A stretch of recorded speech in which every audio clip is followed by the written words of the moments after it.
Vacation times, long distance travel, try natin ang blow baguettes. Ano nga ba ang blow baguettes? Basahin natin ang nakasulat na to. Sabi nila, ang blow baguettes daw ang isa sa pinakamadaling paraan upang matandaan ang pag-inspect sa sasakyan bago lumakad. Una ay battery. Saan ba natin matatagpuan ang battery? Kadalasan ang battery ay nasa engine compartment o sa may makina. Minsan ay may mga takip ito, pero sa takip makikita natin ang positive at negative symbol. Paano ba natin i-inspect ang battery? Una, sa terminal ng battery, sa negative at sa polo ng battery o sa terminal na to ay i-inspect natin kung may corrosion. Kung may corrosion tayong makita, buhusan lang natin ito ng mainit na tubig at mawawala na ito. Ang sumunod naman ay lights o ilaw. Sa pag-inspect nga pala ng ilaw, kailangan umaandar rin sa sasakyan upang maiwasan natin na hindi malobat ang battery. Importante ma-check natin lahat ng ilaw kung gumagana ba sila, lalo na ang brake lights. Ang sumunod naman ay engine oil o oil. Sa engine compartment sa makina, matatagpuan natin isang kulay dilaw na hawakan. Ang tawag dito nila ay dipstick. Minsan ay mahirap talaga itong bunutin dahil sa o-ring niya.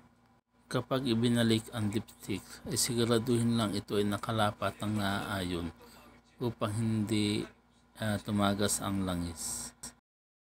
Paano ba sukatin ang langis at paano basahin ang dipstick? Sa dipstick ay meron tayong cross stitch. Ang higher and lower portion niya nagsasabi ng kanyang level. Ang sumunod naman ay tubig o ang coolant. Paano ba natin malalaman kung coolant nga ito? Tingnan na lang po natin yung symbols na nasa takip niya. Yan po ang ibig sabihin na coolant ang nakalagay.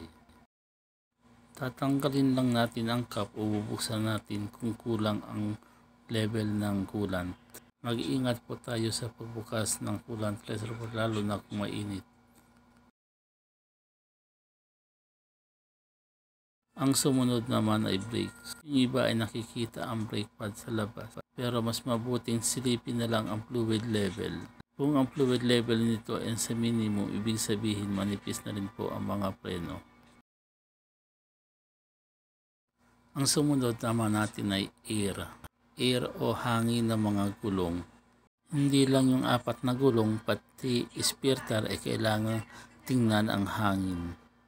Sa ibang sasakyan, meron ng tire monitoring pressure sa instrument panel o kaya sa infotainment. Ang sumunod naman ay fuel. So, tingnan po natin yung fuel level.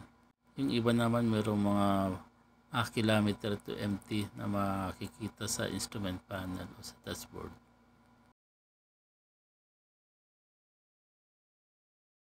Dumako naman tayo sa engine, sa makina side.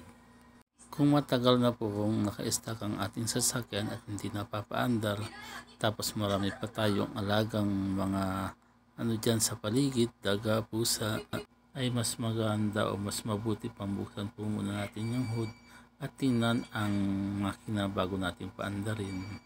May mga pangyayari na yung mga pusa o yung mga daga dyan ay doon nagtatambay sa makina. Pag start mo, naiipit sila ng belt, tumatalan yung belt, namamatay din sila.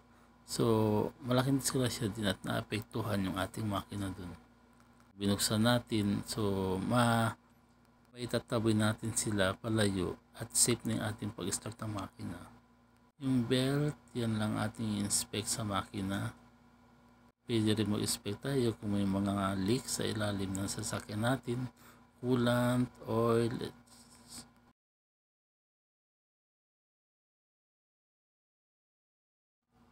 Dumako naman tayo sa tire o sa gulong. Tandaan lagi natin yung spare tire, importanteng i-inspect natin.